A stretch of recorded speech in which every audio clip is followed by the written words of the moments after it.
c'est mon grand plaisir de présenter à tout le monde qui le connaît Luc Vaillancourt, président de notre Société canadienne d'études de la Renaissance depuis 2018.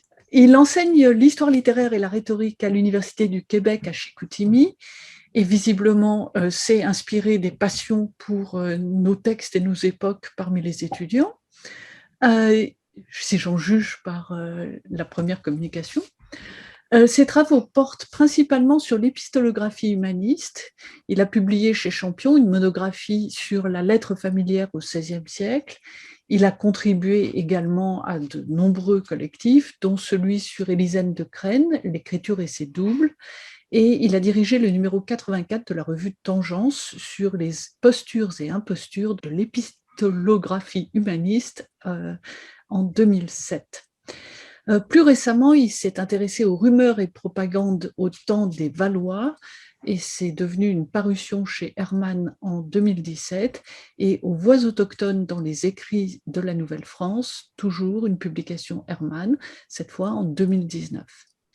Il est également, depuis 2016, titulaire de la chaire de recherche sur la parole autochtone, et il finissait en disant « Ah, et je suis aussi président de la Société canadienne d'histoire de la Renaissance ».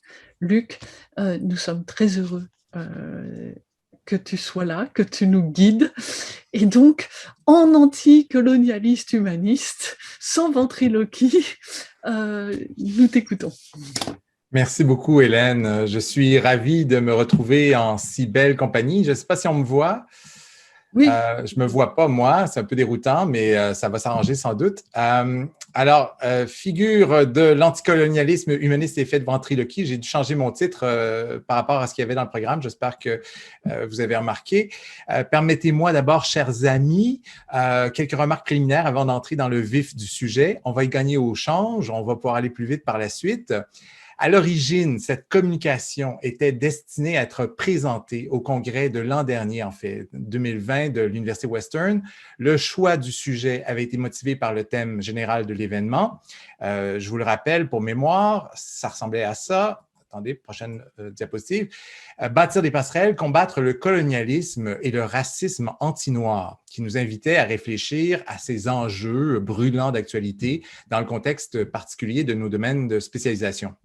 Étant titulaire d'une chaire de recherche sur la parole autochtone à l'Université du Québec à Chicoutimi, il me semblait que l'occasion était belle de me pencher sur les auteurs qui ont dominé le débat à la Renaissance, sachant bien qu'un étroit réseau d'imitations les relie et qu'en étudier quelques-uns suffit pour se donner un aperçu général de l'argumentaire anticolonialiste de cette période.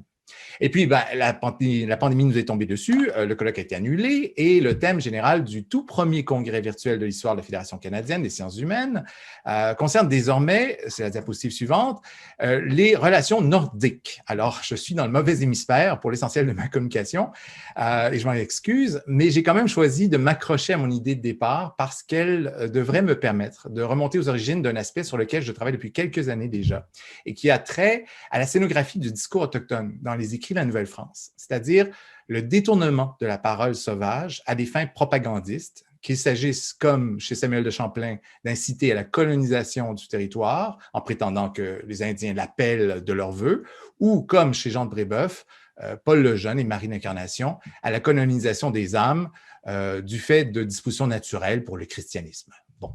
Il ne s'agit pas ici, comme j'ai pu le faire ailleurs, d'essayer de dégager les principes d'une rhétorique autochtone à travers les très rares occurrences où telle pratique peut être attestée par confrontation avec la mémoire ancestrale, mais bien plutôt de m'inspirer des travaux de mes collègues Jean-Philippe Beaulieu et Diane Desrosiers sur les effets de ventriloquie, à telle enseigne que ma communication aurait très bien pu s'intituler « Ventriloquie ou quand on fait parler les Indiens », par référence à ce collectif publié en 2020 chez Hermann.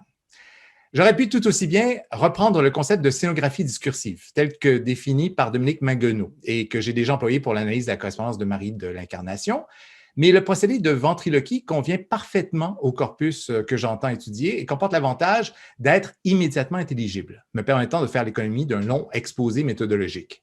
Ainsi, et en partant de l'hypothèse que les récits de la Renaissance ont pu influencer les stratégies discursives employées par les relateurs de la Nouvelle-France, que j'étudie dans le cadre de la chaire, j'aimerais vérifier si l'on retrouve les mêmes procédés que ceux employés par les jésuites lorsqu'il s'agit de rapporter les paroles autochtones, en style direct ou indirect.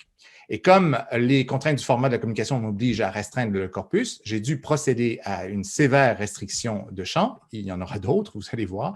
Et j'ai choisi de me concentrer sur les deux principales figures de l'anticolonialisme humaniste, humaniste étant entendre ici au sens large et philosophique et non professionnel, en la personne de Bartholomé de Las Casas et de Michel de Montaigne, reportant plus tard la prise en compte d'un échantillon plus étendu. Pourquoi ne pas avoir privilégié en lieu et place un corpus favorable à la colonisation, comme l'est celui des Jésuites, par exemple?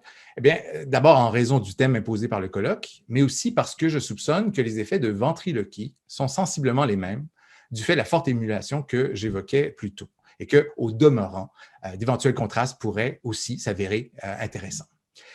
J'examinerai donc tour à tour les textes les plus largement diffusés, cités et glosés du 16e siècle à aujourd'hui, soit la brève relation de la destruction des Indes dans la traduction française de 1579 et les non moins fameux chapitres des cannibales et des coches, extraits des essais de Montaigne, pour voir si l'on peut en tirer quelque chose de neuf dans la perspective des effets de ventriloquie autochtone.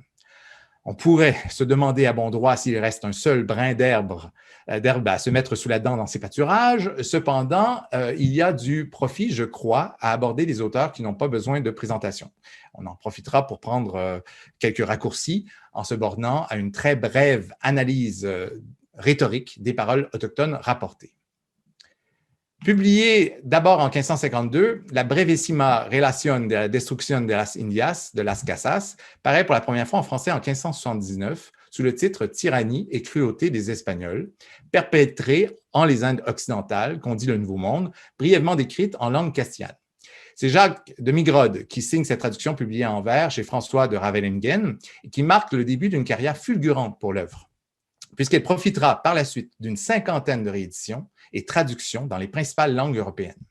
On soulignera au passage l'inflexion anti-espagnole qui est donnée au titre, plutôt qu'à la destruction des Indes, mise à l'avant-plan dans l'édition Princeps, et qui s'explique dans le contexte contemporain par la partition des Pays-Bas espagnols et la formation de deux unions concurrentes, d'Arras et d'Utrecht, qui fait beaucoup de mécontents chez les calvinistes et qui suscite une véritable explosion de pamphlets et de discours de propagande contre les Espagnols. Bref, le succès extraordinaire de l'œuvre participe davantage du ressentiment contre ceux-ci, les Espagnols, que du fait d'un mouvement de sympathie pour le sort des Indiens. Même si toute parole rapportée est potentiellement digne d'intérêt et toujours susceptible de récupération idéologique, je m'intéresserai surtout aux citations en discours direct, d'abord parce qu'elles sont beaucoup moins nombreuses et partant plus faciles à traiter dans l'espace d'une communication, mais aussi parce que c'est là que les effets de ventriloquie sont les plus manifestes. On fait parler l'Indien dans la langue de l'Européen de manière non problématique, sans référer à la présence d'éventuels truchements, voire à celle du relateur lui-même, ni prétendre à la connaissance des différents idiomes, ce qui ne va pas de soi quand on y pense. La première occurrence d'une citation en style direct intervient à la page 27 d'un livre qui en compte 184, après quelques références ponctuelles à des mots ou à des noms autochtones, et une seule séquence de discours apportés de manière indirecte. Heureusement pour mon propos, l'exemple qui suit est substantiel et mérite qu'on s'y attarde pour sa valeur représentative. Las Casas y fait parler un cacique, grand seigneur, je le cite, nommé Atoué, qui s'était transporté de l'île Espagnola à celle de Cuba, avec beaucoup de ses gens pour fuir les calamités et les actes tant inhumains des Espagnols. Fin de la citation. D'emblée, l'accent est mis sur la mise en cause du comportement des Espagnols et non sur les caractéristiques distinctives ou exotiques du propos. Fait à noter, il n'est fait mention nulle part de la présence d'un truchement, de Las Casas lui-même, ni de la manière par laquelle cet échange a pu lui être communiqué. De sorte qu'on se demande spontanément s'il ne s'agit pas plutôt d'une sorte de prosopopée, le grand seigneur étant en quelque sorte la représentation emblématique de son peuple, auquel le marionnettiste prête sa voix, ainsi qu'aux autres personnages anonymes qui représentent ceux de sa tribu. Comme quelques Indiens lui disaient les nouvelles que les Espagnols venaient vers Cuba, il assembla tous ces gens et leur dit « Or, vous savez qu'on dit que les Espagnols viennent par-deçà, et savez aussi par expérience, comme ils ont traité tel et tel et tel, les gens de Haïti, qui veut dire l'Espagnola, ils viennent faire le même ici. Savez-vous pourquoi ils le font? » Ils répondirent, les autres Indiens, que non, sinon, disait-il, qu'ils sont de leur naturel cruel et mauvais. Il leur dit, ils ne le font point seulement pour cela, mais aussi parce qu'ils ont un Dieu, lequel ils adorent et demandent d'avoir beaucoup. Et afin d'avoir de nous autres pour l'adorer, ils mettent peine à nous subjuguer et ils nous tuent. L'ethnologue chercherait en vain dans ce discours les traits caractéristiques d'une culture que le saupoudrage de noms exotiques pour l'époque, Cuba, Haïti et un peu plus loin à Reitos, ne saurait suffire à crédibiliser. Cependant, la mise en scène ne s'arrête pas là. Et Las Casas ajoute des accessoires au décor ainsi que quelques pas de danse au détour. C'est encore le seigneur Atoué qui prend la parole dans l'extrait suivant. Il avait auprès de soi un coffret plein d'or et de joyaux et dit, voici le dieu des Espagnols. Faisons-lui, s'il vous semble bon, arreitos, qui sont bal et danse. Et ce faisant, lui donneront contentement. Et il commandera aux Espagnols qu'ils ne nous fassent point de déplaisir. Ils répondirent tous à claire voix, c'est bien dit, c'est bien dit. Et ainsi, ils dansèrent devant lui jusqu'à se lasser. Et lors le seigneur Atoué dit, regardez, quoi qu'il en soit, si nous le gardons, à la fin qu'il nous soit ôté, à la fin, ils nous tueront. Pourquoi? Jetons-le à la rivière, à quoi ils s'accordèrent tous. Ainsi, ils le jetèrent en une grande rivière qui était là, tout près. Cette fois, la caractérisation est plus vraisemblable. Du fait de l'allusion à la pratique coutumière de bal et danse, il y a l'idée de vouloir apaiser par ce moyen le dieu des Espagnols, en l'occurrence ces fausses idoles incarnées par l'or et les joyaux. L'éthos projeté par Atoué est noble et astucieux, on le montre soucieux de la sécurité des siens, et quitte à le perdre ou à être tué à cause de lui, disposé à jeter son trésor à la rivière, ce qui marque un contraste important avec l'avidité sans borne et le caractère belliqueux des Espagnols.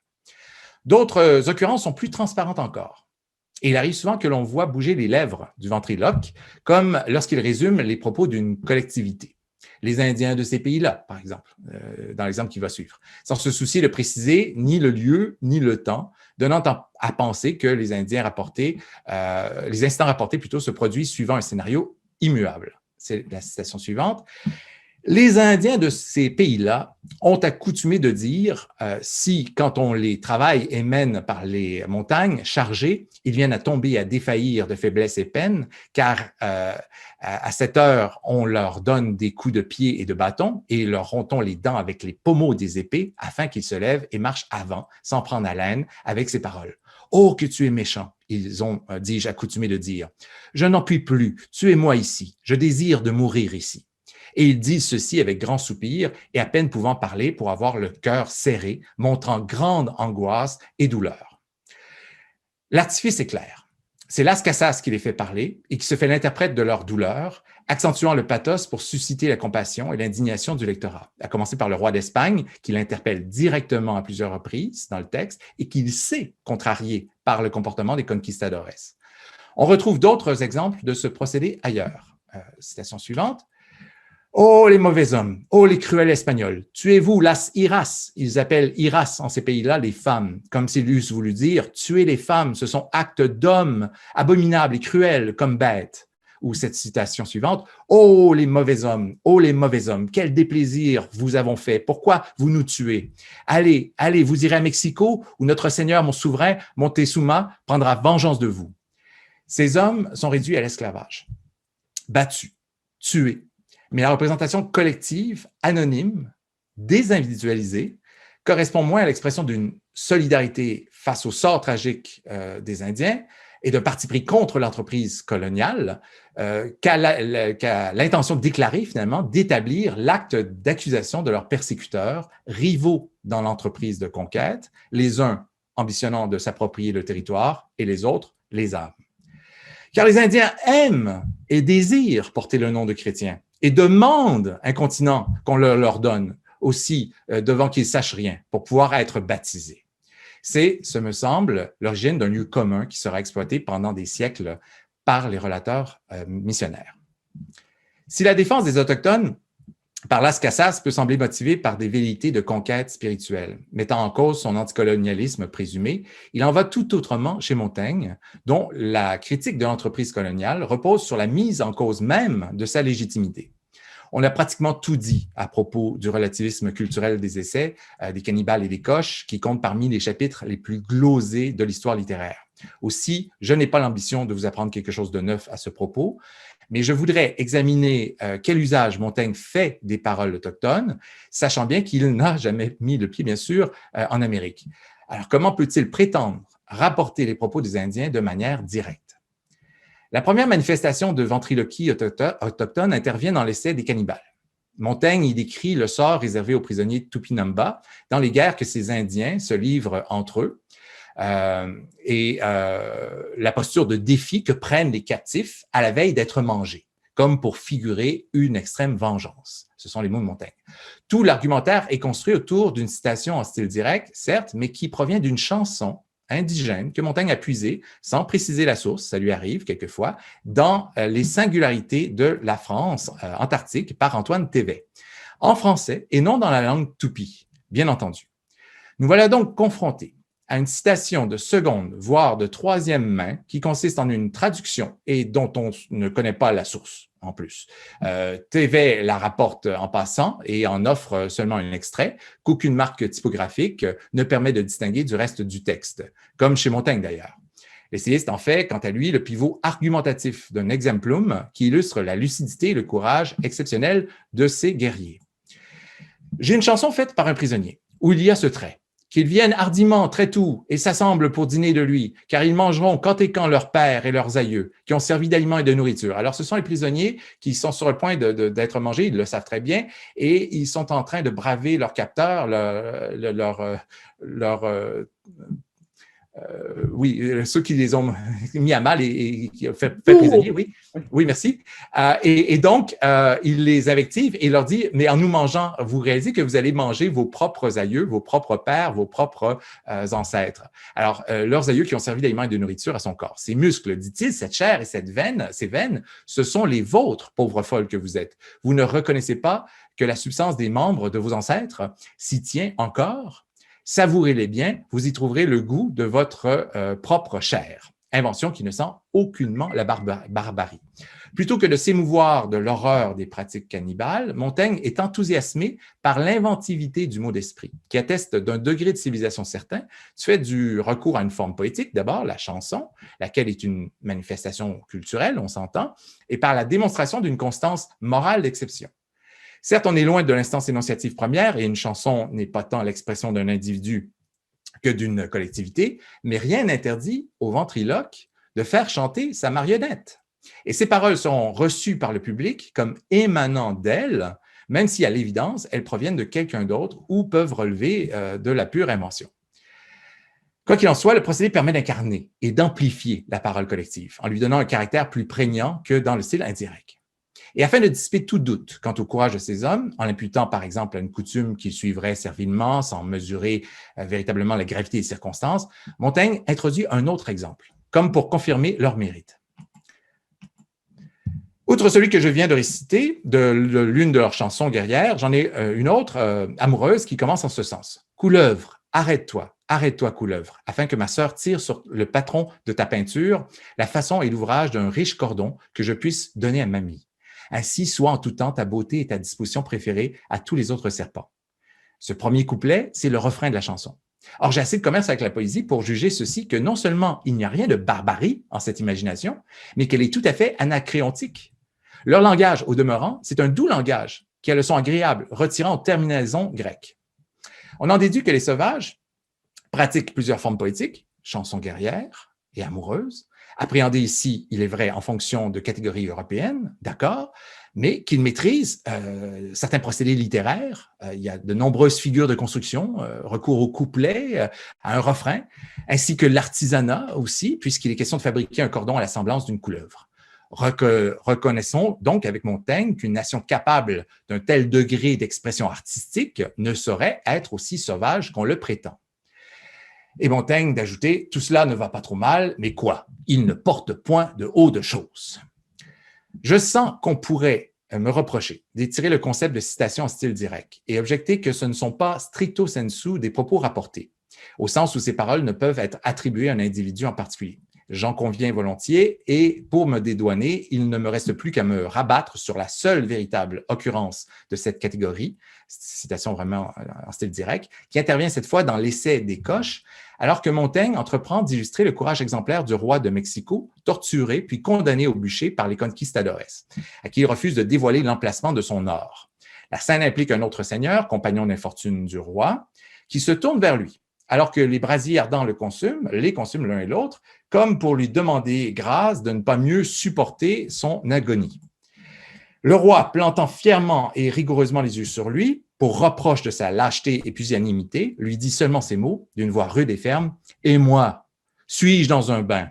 Suis-je pas plus à mon aise que toi? » Celui-là, soudain, après, succomba aux douleurs et mourut sur la place. Le roi demi-rôti fut emporté de là, non tant par pitié, car quelle pitié toucha jamais des âmes qui, pour la douteuse information de quelques vases d'or à piller, fissent griller devant leurs yeux un homme, non qu'un roi si grand et en fortune et en mérite.